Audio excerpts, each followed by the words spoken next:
age of refinement, we are told. An era of soft silks and scented candles and carefully orchestrated conversations. But beneath the veneer of courtly wit and embroidered manners lay a much darker current, a subtle chemistry of seduction and slow decline. We speak of the grand banquets, where the air was thick with expensive perfumes and even more expensive lies. Tonight, the objective is not simply pleasure. It is perfect compliance. The desired outcome is conversation that lingers too long, affection that feels intoxicatingly inevitable, or perhaps simply a delightful suggestion that the night should never end. This required an invisible hand, a molecular whisper added to a flute of spiced wine. To understand this subtle art, one must first appreciate the sheer performative nature of medieval court life. A gathering was not merely a meal. It was an intricate social combat where status was negotiated with every glance, and favor could be as fleeting as a puff of scented smoke. In this high-stakes theater, true vulnerability, the kind that allows for genuine emotional connection, was impossible. Everything had to be managed, amplified, or subdued by chemical means. The connoisseur guiding us through these glittering depths knows better than most people the architecture of delight. He directs your gaze not to the roasted peacock or the mountains of spiced bread, but instead focuses on the liquid. The beverages, they were art forms themselves, complex mixtures designed for seasonal celebration, digestion after gluttony, and crucially, mood modification. They might contain expensive imports like wine from Gaul or exotic spices from the Indies, masking the true character of their contents. Consider a drink presented during the zenith of courtly flirtation. It is supposed to enhance the poetry, sharpen the wit, perhaps even deepen the emotional resonance between two guests deemed destined for ruinous romance. But what if that enhancement was achieved by adding something far less sophisticated than rhetoric? What if a gentle sedative, a compound indistinguishable from the sweetness of the local honey, or the vibrant bloom of imported saffron, was stirred into the amber depths? This would not induce immediate, dramatic slumber. No, that would be crude and easily detected. Instead, it was designed for an unnervingly polite state of heightened suggestibility. The effects are subtle: a deepening of voice, a sudden, brilliant rush of unearned confidence, and an ability to remember the precise details of an uncomfortable truth. The victim, believing they were simply experiencing the height of inspired romance, would find themselves incapable of making decisions that defied the gentle chemical suggestion offered by their host or admirer. These are not tales of immediate execution, though sometimes they could lead there, swiftly and efficiently. Rather, they chronicle a gentler form of control, emotional captivity. The poison worked as a social lubricant, thinning the resolve of skeptical onlookers and polishing the raw edges of personal guardrails. It allowed for conversations that would otherwise have devolved into tiresome arguments about land rights or differing religious doctrines, instead allowing them to glide effortlessly into breathless whispers concerning mutual devotion. Imagine the exquisite pressure of this atmosphere. You are surrounded by beautiful people, their conversation intoxicatingly rich, and every gesture, a hand brushing a sleeve, a shared laugh over an overly complex jest, feels profoundly significant. This perfect bubble of agreeable delusion is what the poison facilitates. It lowers inhibitions with such delicate care that even the most wary courtier believes they simply drank too much fine wine. The medicated compliment, the sedative flirtation, was perhaps the most dangerous and pervasive form of poisoning in these gilded halls. It turned love into a predictable chemical reaction. It made profound emotional entanglement entirely dependent on the right blend of floral liqueurs and obscure mineral salts. The poet might believe his verses were uniquely brilliant. The young noblewoman might swear that her heart beat only for the giver of the tonic. They attributed their altered state not to the tincture, but to the exquisite intensity of the human connection. And so, the connoisseur gestures toward the cup, a seemingly innocent vessel filled with liquid memory. It promises wonder and pleasure, masking the silent, chemical surrender that is already taking place. The gentle drift into compliant adoration, the softening of sharp boundaries. This was the high luxury of the medieval court. A perfect poisoning, not of life itself, but of will, and it leaves a residue far more potent than any venom.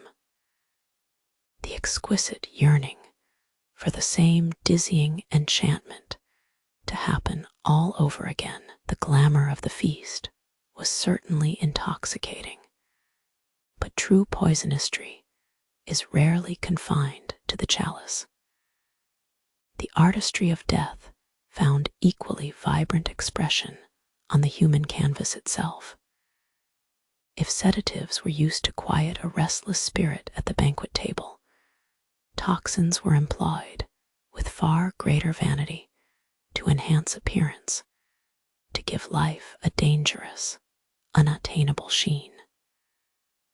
The medieval preoccupation with beauty was relentless and absolute. Skin pallor signaled nobility, richly pigmented hair suggested exotic origins, and the subtle flush of color on the lips promised allure and high status.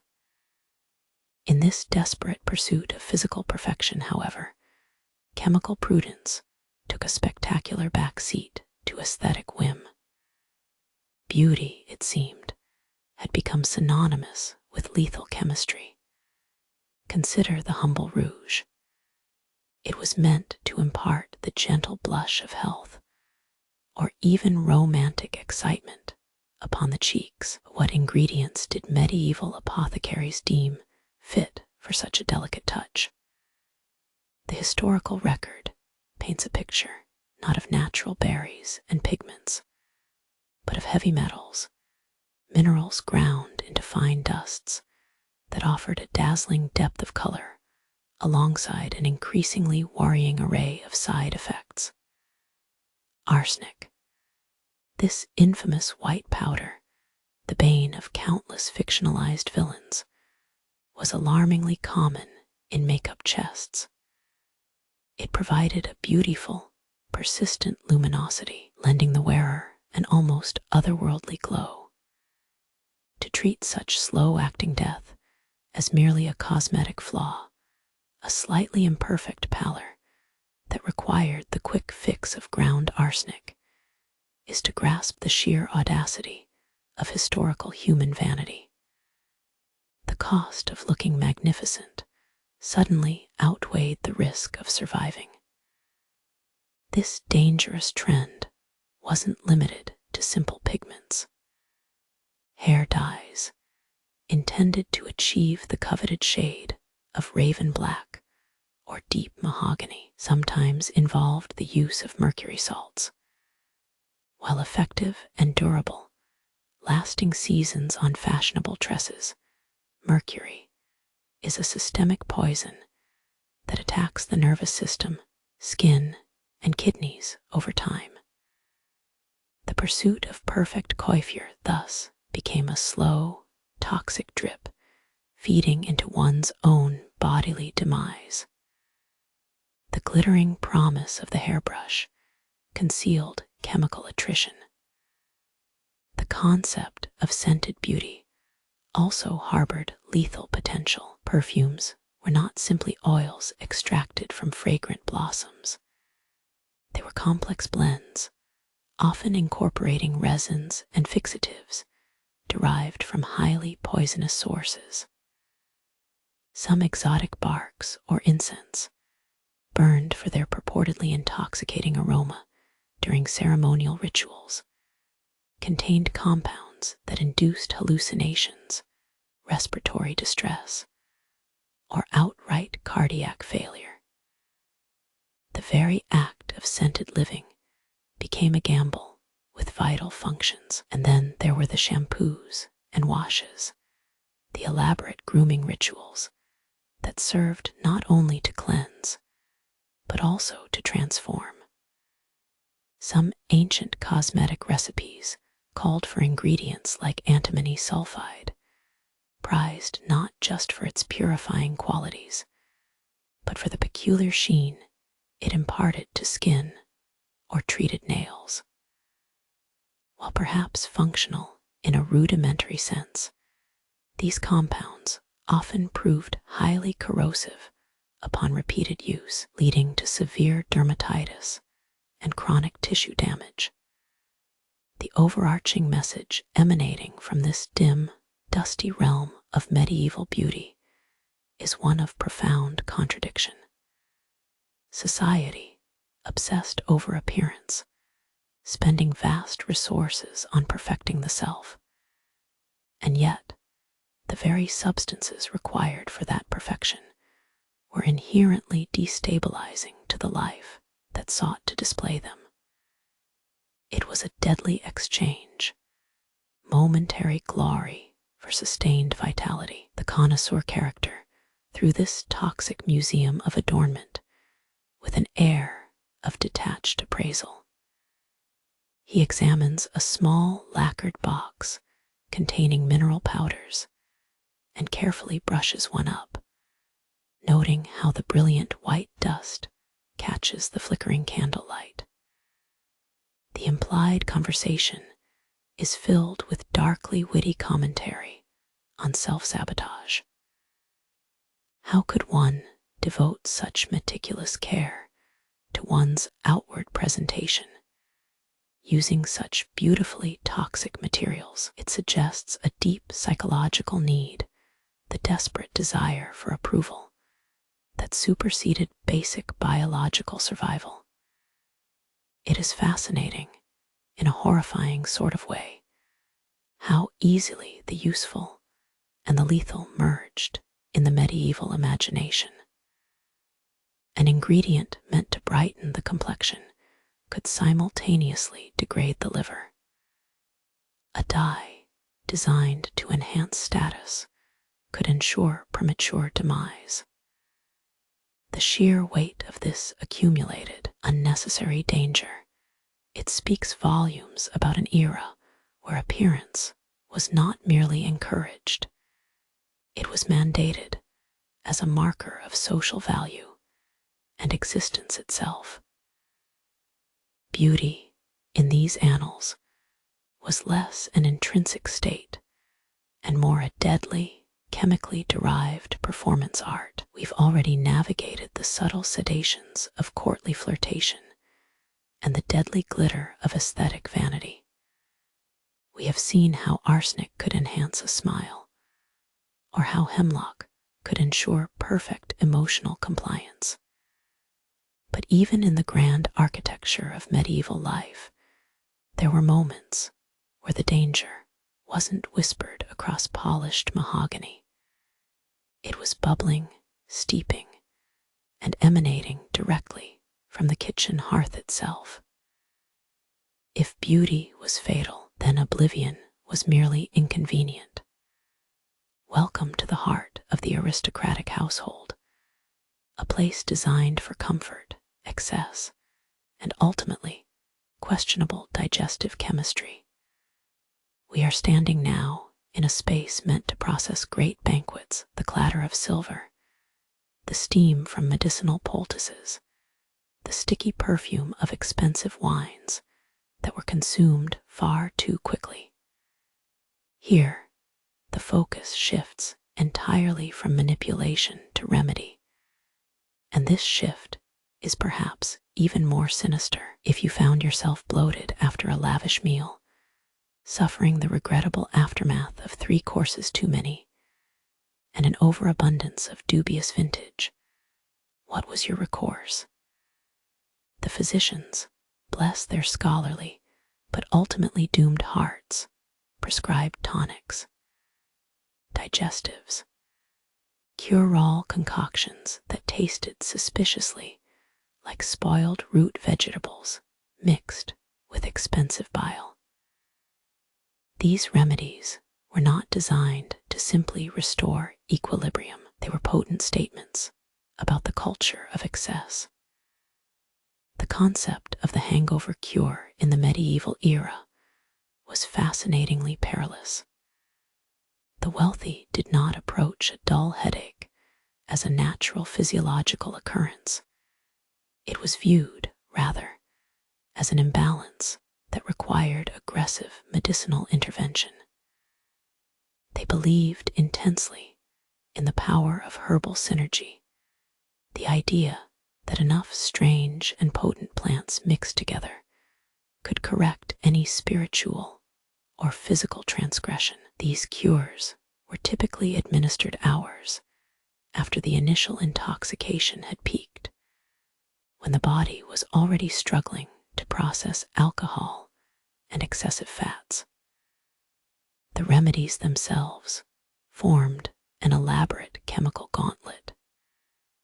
Imagine consuming something ostensibly designed to soothe your stomach, perhaps a broth made with burnt spices and various pulverized minerals that in fact contained dangerously high doses of powerful laxatives, or worse, potent neurological stimulants meant to awaken the drinker.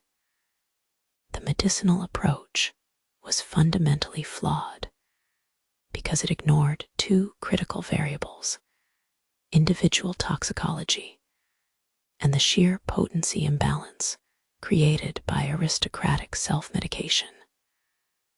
What proved effective for one person could be profoundly poisonous for another.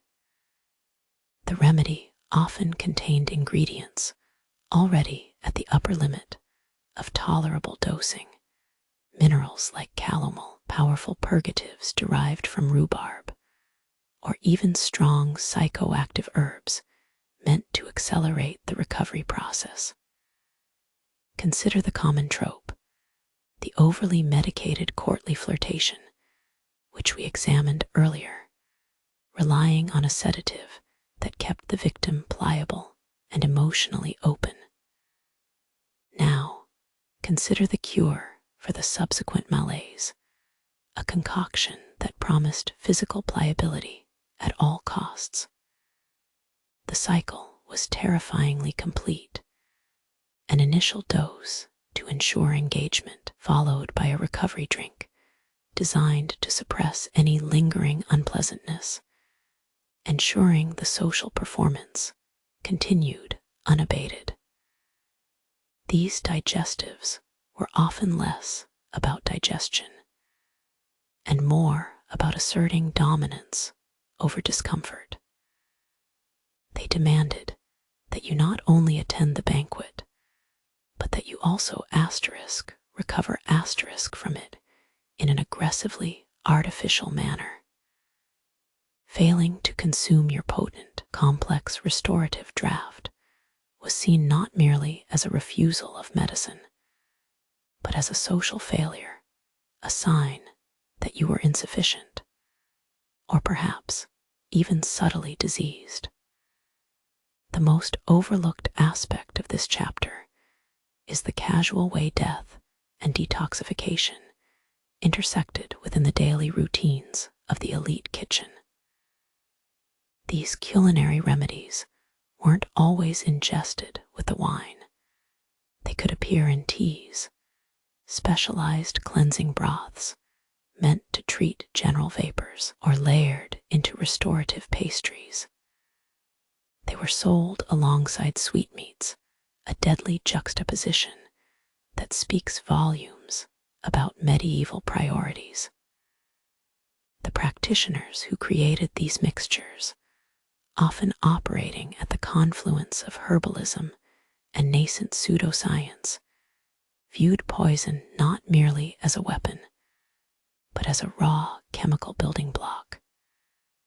To them, hemlock was not solely for death. It held properties to induce a perfect sleep or clarity when correctly measured and administered in small doses.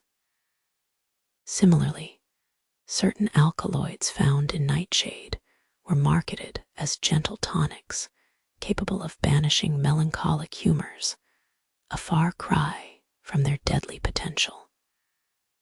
The goal here was never clean murder. The objective was maintaining the status quo, keeping the body active enough to participate in its own downfall, ensuring continued merriment and profitable compliance with social expectations. If you were subtly incapacitated on the dance floor by a mild sedative, your recovery drink would ensure that even when you woke up from a deep slumber hours later, you felt merely rested, perhaps slightly dizzy, but certainly not truly poisoned. The consequences of these elaborate restorative mixtures ranged from violent bowel distress, the mundane reality for many medieval stomachs, to the much more sinister chronic poisoning. The cumulative effect of ingesting multiple powerful purgatives or mineral-laced digestives over a single social season could systematically tax the body to failure. Liver damage, nutrient depletion, and irreversible organ stress were often framed by the practitioners as mere signs of robust digestion, which only encouraged the wealthy to consume even more. It was an entire lifestyle built upon managing toxicity. The medieval elite perfected the art of appearing vibrant after consuming substances that should have rendered them quite inert. They had established a sophisticated, profitable industry dedicated to making sure you suffered just enough hangover discomfort that your best bet for survival, and indeed, for continued participation in high society, was drinking more questionable tonics. And thus, we understand that the deadly chemistry of these ages was not confined to dramatic assassinations or beautiful cosmetic rituals. It seeped into the domestic sphere, settling into every remedy cup and restorative broth. Poisoning became an almost gastronomic art form, a way of curating both pleasure and subsequent physical decline. A truly lethal society, sustained by excessive amounts of questionable chemistry, where even waking up felt like another perilous chemical experiment. The feast is rarely just a gathering. It is an elaborate performance. It is where society gathers to perform its most intimate dramas, and the dinner table merely serves as the stage upon which these silent, toxic plays unfold. Having learned how easily we manipulate our emotions through spiced wine or cosmetic rouge, we now delve into the grand art of the meal itself. Here, poison was not necessarily a sudden strike, but a meticulous flavoring, a component in the otherwise beautiful narrative arc of a shared dinner. If the dinner table was where death thrived with elegance and subtle suggestion, then the apothecary was simply the provisioning department.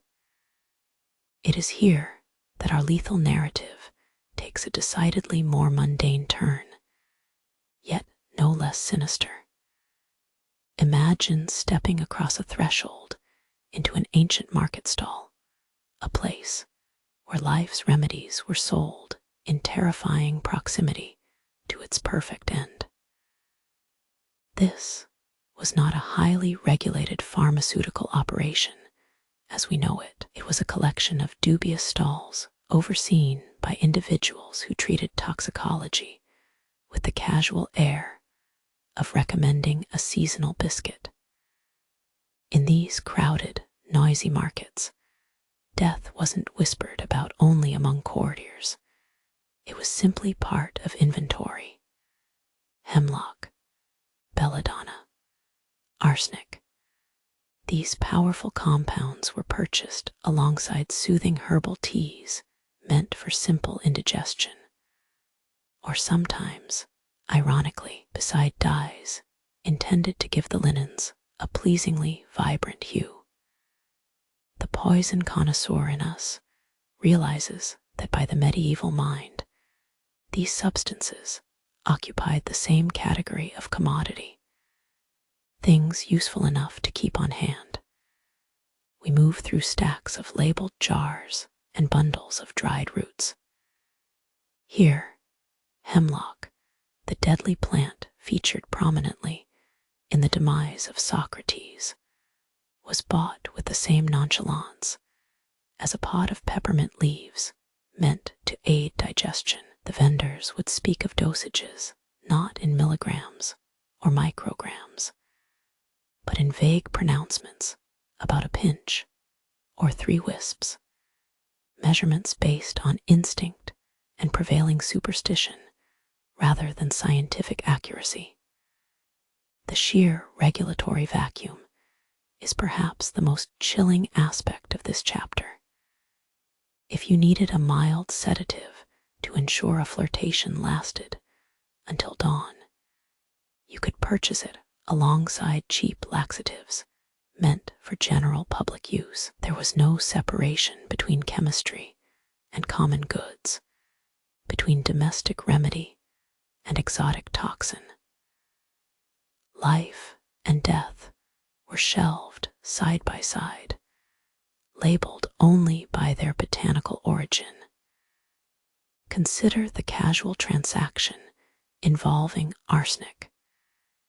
It was not merely a sophisticated means of eliminating an enemy. It was so thoroughly integrated into daily life that it sometimes served as a basic household material, or even mixed into dubious food preparations to impart certain coloring agents.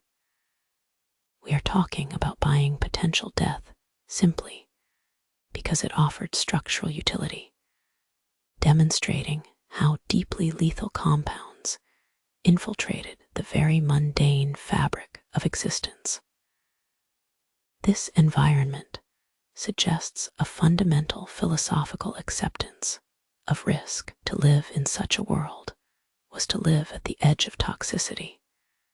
Every remedy contained an inherent danger, and almost every useful substance retained its venomous potential. The people weren't necessarily trying to murder their neighbors daily, but they were conducting countless small-scale chemical experiments simply by existing and treating their own bodies. The apothecary stall is a marketplace of desperation disguised as wellness. Here, the purchase was not just an item, it was a temporary management of physical decline, a fleeting promise of tranquility purchased from the toxic commodities market. One might acquire chamomile for a bad night's sleep, and moments later, purchase deadly nightshade believing it to cure melancholy. Both were acquired with the same earnest hope, fueled by an era that mistook potency for efficacy. The process was almost ritualistic, examining dried leaves for signs of decay, smelling dusty powders emanating sweet or vaguely metallic notes, and finally handing over coin for potential solace. Yet, this exchange represented a profoundly dangerous gamble. The remedy could be ineffective, the dose might be wildly incorrect, and in the worst-case scenario, the cure was simply a slow, beautifully packaged expiration date. As we sift through these remnants of medieval pharmacology, we are left with a startling conclusion. That, for many elite society members, managing life's excesses, be they romantic, culinary, or physical, was fundamentally indistinguishable from managing chemical intake. The attempt to enhance beauty, prolong pleasure, or simply sleep soundly was always tinged with the promise of swift and inevitable consequence. This commodification of death, sold neatly in jars labeled sleep aid or digestive tonic, serves as a stark reminder that sometimes the greatest dangers are those that masquerade most convincingly as necessary care. We have seen that poison was not merely a tool of discreet assassination. It was integrated, woven into the very fabric of daily existence, a condiment on the grand banquet table, an ingredient in the morning's toilet, a supplement to the weary digestion. But if we consider the full spectrum of medieval poisoning, we must arrive at its most intimate and perhaps most misunderstood setting, the party, the gathering where inhibitions are meant to slip away with the dwindling light, where secrets are whispered into perfumed air. In these settings, toxins were not only physical aids, but social props. They were chemicals designed for emotional control, masquerading as pure euphoria. The aristocracy understood that seduction was a highly structured, performative ritual, and sometimes chemistry provided the perfect script. Forget the swift poison intended to kill in a moment. We are discussing substances meant to gently rewrite consciousness. Think of the grand manor house ballroom, dimly lit by flickering candles, thick with expensive musk and unspoken desire. Here, the objective was not death, but complicity. The goal was prolonged participation. This led to what historians might term the poisoned parlor game, the ritualized art of luxurious incapacitation. It wasn't always malicious. Sometimes it was simply an overzealous quest for perfect camaraderie. Yet, even when intended as a mere pleasure enhancer, the lines between intoxicating medicinal herbs and dangerous psychoactive agents were frighteningly blurred. Consider the ceremonial draughts meant to open the mind. These beverages often contained gentle sedative compounds derived from plants like opium or mandragora. The effects promised were simple: deeper connection, heightened emotionality, a sense of blissful vulnerability that dissolved the protective shell of polite society. If you drank enough of these carefully laced elixirs, your inhibitions would not merely lower, they would dissolve completely, leaving you emotionally pliable and perfectly receptive to the seduction or manipulation of others. The consequence of such voluntary or semi-voluntary intoxication was profound dependency. The drinker became accustomed to a slightly heightened reality, a world buffered by controlled doses of chemical assistance. They entered a state where true, unadulterated social interaction felt jarring and even disappointing compared to the chemically mediated warmth they experienced in polite company. These mixtures were complex, requiring an almost alchemical understanding of botany and human psychology. An overmedication meant not just nausea or poor judgment. It could lead to a deep, unsettling lethargy, a state that was both desired for its romantic quality and profoundly dangerous when mistaken for mere pleasant inebriation. The modern concept of consensual intoxication fails entirely here. The medieval social contract revolved around shared chemical experiences. To be at a gathering meant submitting oneself to the communal pharmacology of the elites, trusting, or more accurately, surviving the liquid poured into one's cup. The connoisseur, as we have seen, was both the curator and the hazard. The parlor game was therefore not about winning. It was about maintaining altitude, keeping one just lucid enough to participate in the drama, but sufficiently impaired to relinquish critical judgment. It was an art of controlled submission, where the most powerful commodity exchanged was not gold nor land, but one's own heightened state of awareness. Furthermore, this psychoactive trend permeated other social rituals. Consider the specialized dinner conversation itself. Sometimes, specific compounds were favored not for general sedation, but for emotional tuning. A pinch of hemlock derivative, perhaps blended into a wine served to an opponent in courtly rivalry, might induce a gentle euphoria coupled with periods of profound mental disorientation. The victim would feel terribly wonderful, intensely connected before the inevitable drop into a compliant suggestibility. Imagine the consequence. The recipient believes their newfound emotional depth and sudden willingness to confide deeply personal secrets is entirely due to the romantic quality of the company. They mistake chemical manipulation for genuine soul bonding. This made detection nearly impossible. You couldn't trace the effects back to a specific substance, only to the bewildering cocktail of poor judgment and misplaced trust. The danger escalated when these subtle sedatives were misused in contexts other than flirtation, such as during diplomatic negotiations or political maneuvering.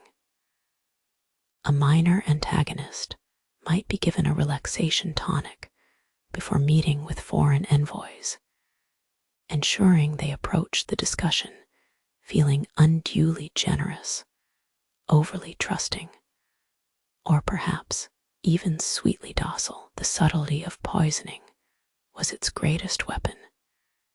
It left no visible wound, only a profound, lasting behavioral shift.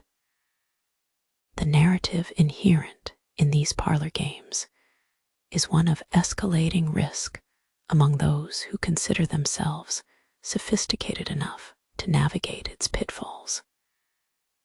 It suggests an intellectual elitism, a belief that they were immune to the dangers or masters of their own biochemical fate. They treated psychoactive agents with the same casual interest as selecting a fine shawl or pairing wines. It was merely another detail in the performance of living well. And what if the dose became too strong, even when sedated? The pursuit of maximum emotional effect could overshoot entirely. A blend intended to deepen romance might instead induce severe respiratory depression or lasting cognitive fog, a perfect tragedy of excess that added cautionary tales to the already vibrant, lethal folklore of the age. This chapter reminds us that sometimes the deadliest ingredient in the medieval feast was not arsenic or aconite, but sheer overindulgence, a fatal combination of yearning and chemistry. Sometimes the most profound dangers were found not at the banquet table or in the apothecary's vials, but scrubbing away on the floor.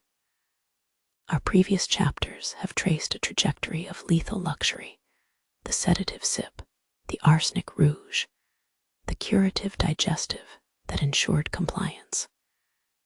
We thought we understood the danger was confined to deliberate misuse, to high-stakes emotional rituals, and deadly gastronomy. But the truth is far more mundane, less dramatic, yet arguably more insidious. The greatest threats were often integrated into the fabric of daily maintenance. They were woven into the very act of keeping a home sanitary, orderly, and fashionable. Observe a medieval hearthside dwelling, not in its glory as an aristocratic ballroom, but in the quiet, arduous rhythm of domestic service. Here, where candlelight barely reaches, and the air is thick with wood smoke and desperation, poison does not require a master plan or a clandestine exchange. It simply exists alongside the pumice stone and the scrubbing brush. We are moving from the ritualized crime to accidental toxicology, the poisoning that happens when life intersects carelessly with chemical ingenuity. Consider the sheer variety of household necessities required merely to sustain an elite lifestyle in the Middle Ages. Lard, tallow, soap, vinegar, potash. These were not just ingredients, they were cornerstones of civilized existence. And with every necessity came a toxic companion. Take early soaps, for instance.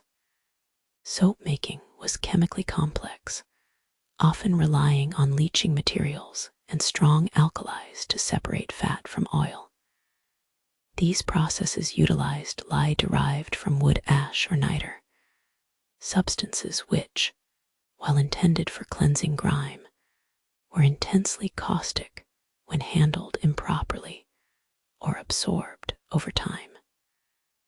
A simple burn, a careless spill onto exposed skin, could lead to deep chemical injury, a constant background hazard that overshadowed the grand political machinations. The need to preserve linens and garments also introduced devastating materials. Mothballs, derived from scented resin, or sometimes arsenic compounds for their reputed deterrent power, were staples of storage. Hanging these aromatic packages meant safeguarding wealth, but they also ensured a steady, low-level atmospheric poisoning within closets and trunks. The very act of proper preservation became an act of toxic self-medication for the dwelling. If you stored your finest silks with everything to keep vermin away, you might simultaneously be filling the air with slow neurotoxins. And then we arrive at disinfection, a concept perhaps more urgently needed than ever in cramped medieval urban spaces. The desire for cleanliness, the obsessive need to eliminate filth and odor, led to a surprising proliferation of highly reactive chemicals. Potash was used not just in soap, but also as a general abrasive cleaning agent. Nitrates were employed both as food preservation aids and as chemical additives intended to brighten surfaces or sanitize air. These powerful compounds showed that medieval people viewed cleanliness not merely as aesthetic pleasure, but as a literal guarantor of health, a necessary shield against the invisible miasma of disease. The consequence of this toxic pursuit was startlingly clear. While they successfully eliminated grime, they often introduced new, persistent chemical dangers into their lives. The air itself became a compound mixture of natural odors and industrial byproducts. Imagine breathing day after day in a home where one area was treated with potash, another permeated by the sweet but lethally scented resin meant to deter pests, and yet another simply saturated with wood smoke and sulfur from cooking processes. This continuous, low-grade exposure to caustic fumes created a unique toxic environment, a modern concept of chemical pollution filtered through an ancient understanding of hygiene. The lethal irony here is that these cleaning agents were marketed, accepted, and purchased as extensions of wellness. They replaced the danger of venoms used for murder with the danger of compounds used for maintaining domestic bliss. The focus shifted from eliminating external threats like poor diet or political intrigue to mastering the interior environment, and in doing so, they created a toxic bubble that could ultimately suffocate its occupants.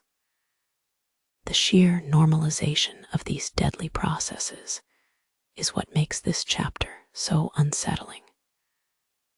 No one was necessarily attempting murder. They were merely trying to live well, to display prosperity through cleanliness and order. They believed that scrubbing the floor with lye or warding off moths with poisonous resins was a responsible, sophisticated act of caretaking. It wasn't glamorous like poisoning a banquet guest, but it was constant. It was pervasive. The subtle dangers were everywhere. In the polish used on fine wood, the scent thrown into the smoke chamber to eliminate bad odors, and even the soap lather itself, which sometimes contained mineral residues or perfumes derived from toxic plant sources. It demonstrates that in life, almost everything has a trade-off. You cannot gain perfect sanitation without introducing powerful chemicals. You cannot achieve the scented perfection of an elite home without generating invisible fumes. And you certainly cannot maintain deep conversation without risking chemical sedation. The medieval worldview accepted this terrible bargain. Life was a careful balancing act over a continually widening gorge, where every domestic chore required tipping a dangerously volatile container of acids or alkalis to keep the candle lit for one more night. And so we conclude our journey through deadly social habits. We started with the calculated poisons of the court, the sedatives, the decorative toxins, the fatal beverages. But by investigating the everyday rituals, the dusting, the scrubbing, the simple act of keeping a home habitable, we realize that every single chapter of medieval existence was fundamentally intertwined with chemical hazard.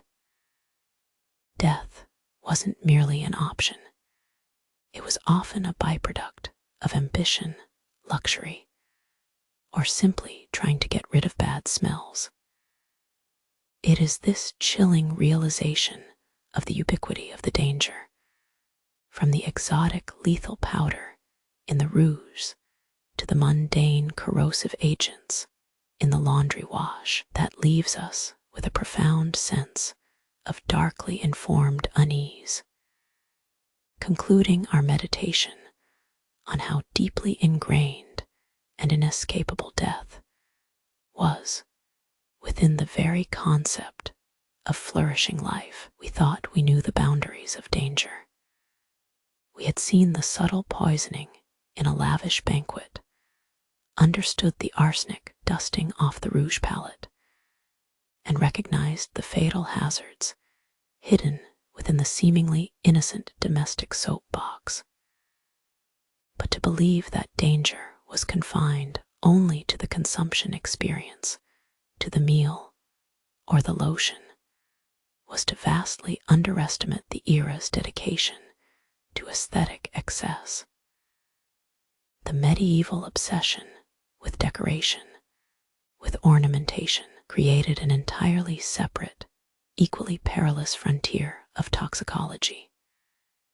If food was a potential death trap, then the very structure and adornment of a home were ticking time bombs. The desire for beauty did not stop at the decorative poultice or the embroidered tapestry. It climbed the walls themselves. To create a truly magnificent space required materials that were inherently dangerous to process, to transport, or even to simply look at too closely. Consider the dyes, for instance.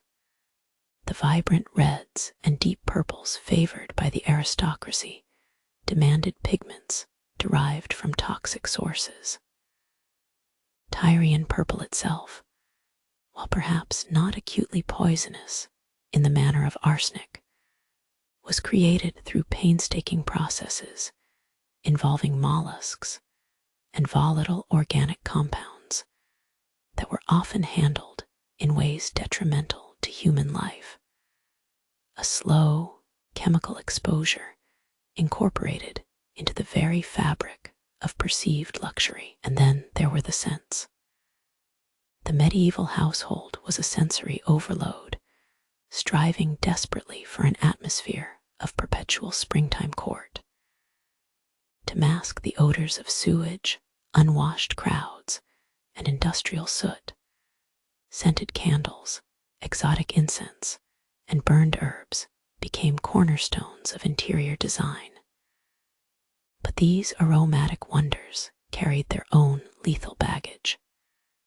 Certain resins, beautiful in smoke, were potent neurotoxins when inhaled in high concentrations. The rich perfuming quality derived from certain burning woods or rare barks often masked underlying compounds that caused profound respiratory distress, or worse, delirium. The wealthy patrons and aspiring courtier always sought out the most exotic. The rarest, and rare usually meant chemically unstable or violently processed. Consider the use of minerals in decoration. Exotic enamels meant to mimic lapis lazuli or malachite were beautiful to behold, yes, but their creation involved intense heating processes with fluxes containing heavy metals like lead and copper. When these decorations degraded over time, they released toxic dusts that settled onto furnishings, into breath, and onto the skin. The very act of admiring a wall panel could become an act of self-poisoning. Sometimes, the toxins were integrated directly into the architectural elements themselves. Certain highly colored glazes or plasters used in mosaic work incorporated lead chromates, prized for their shimmer and permanence. A dazzling geometric pattern on a tiled floor might be breathtaking, but walking across that surface meant inhaling minute quantities of toxic dust generated by time and friction. The danger here was not the single, dramatic poisoning of an elaborate feast. It was the cumulative, insidious assault of the environment. It was the slow saturation of deadly compounds into daily life, forcing the inhabitants to live in a perpetually compromised atmosphere simply because they desired a higher degree of architectural splendor and aesthetic permanence. The luxury of overwhelming beauty came at the cost of metabolic stability. This brought us to the central paradox that the most cherished symbols of civilization, the permanent dye, the exquisite scent, the dazzling glaze, were chemically unstable, designed for an artificial perfection that rejected natural life cycles. To decorate a home was not just to arrange objects, it was to compose an elaborate chemical equation with mortality as the inevitable byproduct. The toxic environment of the medieval palace was thus revealed to be inescapable. It seeped into every pore and permeated every object. The air, weighted by burning spices and chemically preserved perfumes, was itself a narcotic agent. The silks, dyed in mineral hues, shed glittering, poisonous particulates onto the furniture. Even the polished wooden floors, often treated with protective oils containing heavy metals, breathed out subtle compounds that were inhaled nightly. They did not merely decorate, they participated actively in the biological cycle of decay and intake. It was an environmental intoxication. The aristocracy's pursuit of perfection created a lifestyle defined by systemic, low-grade poisoning, a continuous cocktail of particulates, volatile organics, and metal dusts.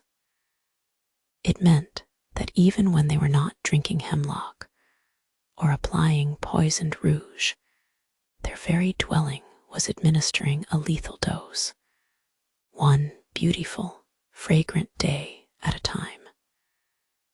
The grandiosity of the age proved to be its most overlooked killer. A death by domestic sublime. We have journeyed through the gilded cages of medieval existence. We saw how poison was a necessary accessory for beauty, an ingredient in flirtation, and even a commonplace element of household hygiene. But perhaps the most profound toxic relationship among the medieval elite was not between person and cup, or purse and pigment, but between individual and exit.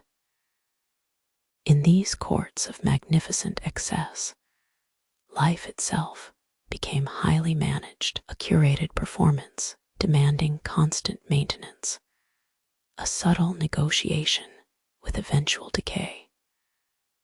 The question shifts from how others might poison you to what it meant for the poisoned to poison oneself, not in the throes of despair, but sometimes with an unnerving sense of practiced elegance. The decision to die, when viewed through the lens of medieval sophistication, was not merely a moment of catastrophic grief. It could be treated as a philosophical endpoint, an artful retreat from an unbearable reality. Imagine intellectual circles, star-crossed lovers forbidden by powerful lords, or even dissident scholars whose ideas challenged the established order. For these individuals, death became less a failure and more a carefully considered final statement.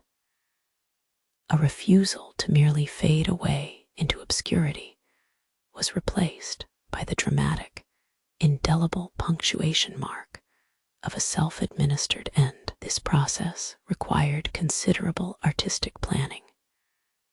The poison itself had to align with the persona. The method needed to be as discreet and philosophically weighted as the motives behind it. Arsenic remained potent, certainly, but for the literati, who appreciated subtlety over shock value, there were more elegant options. Think of hemlock again, not as a brutal death, but as an almost herbal resignation, suggesting a return to nature. Or perhaps something less visible, derived from exotic plants, or even finely ground minerals that could mimic natural illness. The consummation was often framed within social rituals. It wasn't always done in secret corners. Sometimes the exit itself became part of the performance, witnessed by an admiring cohort, a final poetic gesture understood only by those immersed in similar rarefied airs. To choose one's death method was a form of ultimate control when every other facet of their lives, their marriage, their wealth, their intellectual output was controlled by others. Consider the sheer ritualism involved. A dinner party that subtly transitioned into an irreversible slumber. The meticulously prepared final draft, served with equal ceremony to the morning's wine. This was a curated passing, implying a sophisticated understanding of chemistry and dramatic timing. It spoke volumes about a life lived under intense intellectual pressure, where even nothingness had to be impeccable. The toxicology here shifts from the accidental exposure in a beautiful home, or the political poisoning in the dining hall, to the intentional consumption by those who viewed death as a commodity, perhaps more valuable than continued, compromised existence. It was an escape route that required expertise, knowing which dose would mimic natural decline and how to stage the scene so that the narrative of one's life remained untarnished. This art demanded an almost unsettling composure. The self-administerer had to be a master observer, aware of symptoms, capable of pacing their passing, ensuring the final moments retained dignity. They were performers who treated biochemistry as merely another set of dramatic props. The body became the canvas for the last piece of intellectual resistance. It was a quiet defiance, achieved through meticulous biological calculation. The fatal allure lay in this agency. In an age where one's life trajectory was dictated by bloodline, patronage, and geopolitical whims, self-selection of the end offered the only true autonomy remaining. The poison, therefore, transcended its role as a simple killing agent. It became an ultimate act of personal sovereignty. We must appreciate the seductive power of fatal contemplation, to treat death not as tragedy, but as choice, a luxury option on one's lifespan itinerary, required both immense education and profound detachment. It was the privilege afforded only to those who had endured enough systemic disappointment and intellectual exhaustion to contemplate life itself as burdensome. The connoisseur learns that sometimes the most lethal luxury item is the freedom of departure. The study of these controlled departures forces us to reconsider what normal meant for medieval high society. Their environment was saturated not just with physical chemicals, arsenic dust, or potash residue, but with existential toxins, boredom, forced obligation, disillusionment. When life became a gilded cage of unsustainable expectations, the final, beautifully managed poison offered nothing less than the most potent form of freedom. We have traversed the treacherous landscape of medieval luxury, a world where every seemingly benign pleasure carried with it an invisible chemical threat.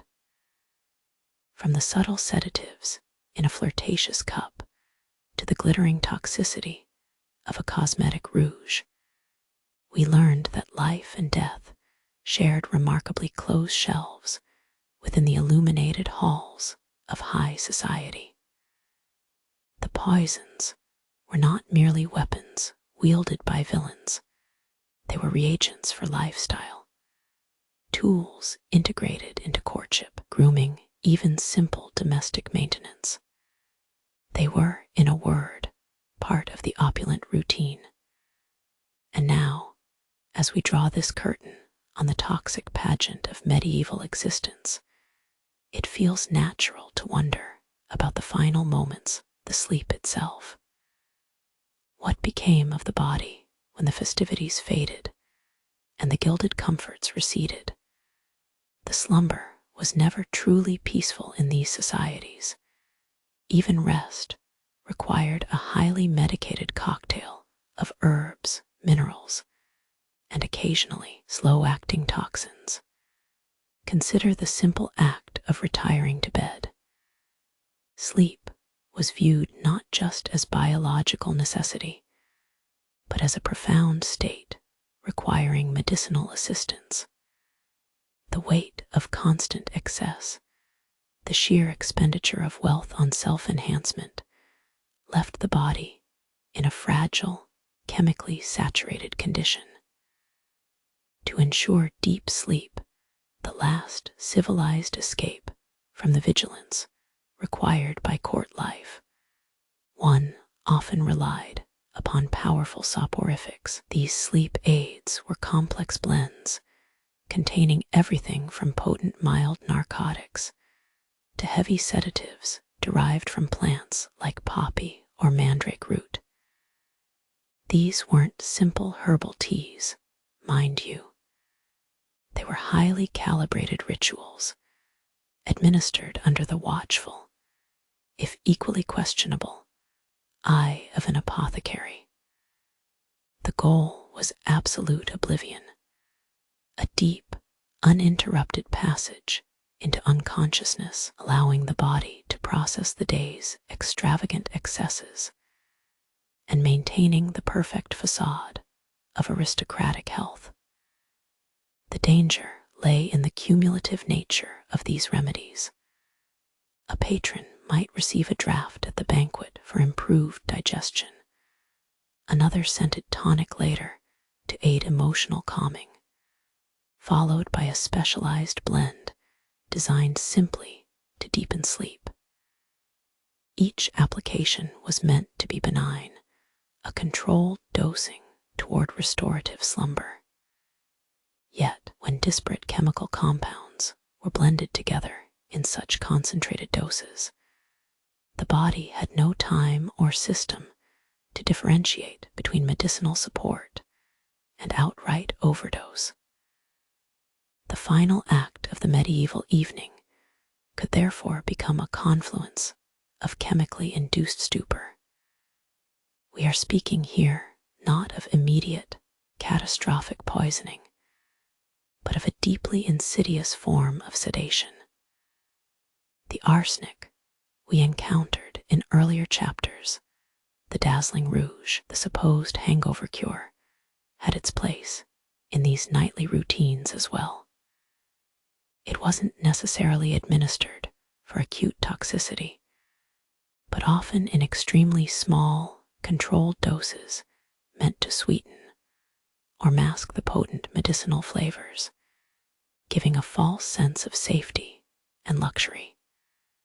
The sweet scent of certain mineral baths might have masked trace elements of metal salts. A nightcap designed for deep rest could easily include compounds intended not just as sedatives, but also tonics, compounds that included measurable quantities of heavy metals or alkaloids, believing they were necessary to revitalize the nervous system after a day of indulgent pleasure. The concept was one of curated vulnerability.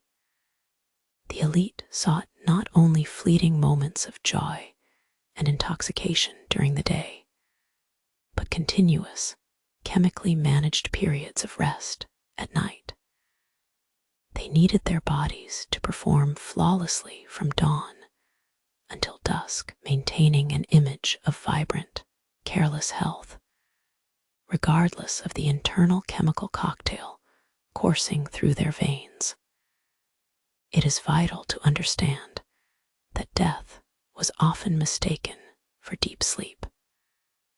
The gradual onset of narcotic stupor, induced by potent mixtures intended purely to encourage slumber, could easily be misinterpreted.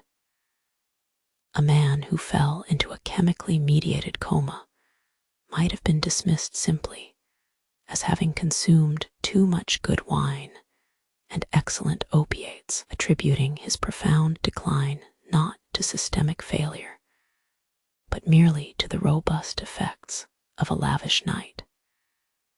And this is where arsenic's enduring and devastatingly elegant presence comes into focus. Arsenic compounds, particularly when mixed with potent sedatives, could create a state of profoundly altered consciousness. It was subtle enough to be dismissed as mere tiredness or a deep swoon.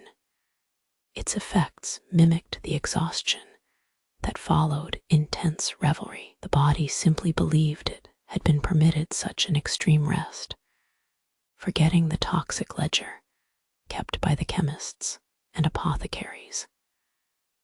This chemically saturated existence, this endless cycle of aesthetic enhancements, digestive aids, and manufactured slumber meant that every day was a careful balancing act on the edge of systemic failure. The luxurious pursuit of wellness, achieved through constant chemical intervention, formed a pervasive, dark, toxic ecosystem. They were not simply enduring hardship. They were actively curating their vulnerability, turning sophisticated chemistry into an expected part of a high-status life. Ultimately, the prevailing assumption was that deep sleep was synonymous with recovery and renewal. The lethal reality, however, was that these nightly rituals frequently acted as slow, systemic drains, leaving the body gently compromised, chemically indebted, but perpetually adorned in the rich silks and heady scents of perceived perpetual vitality. It was a grand, devastating irony. In their desperate quest for exquisite comfort and prolonged existence, they were systematically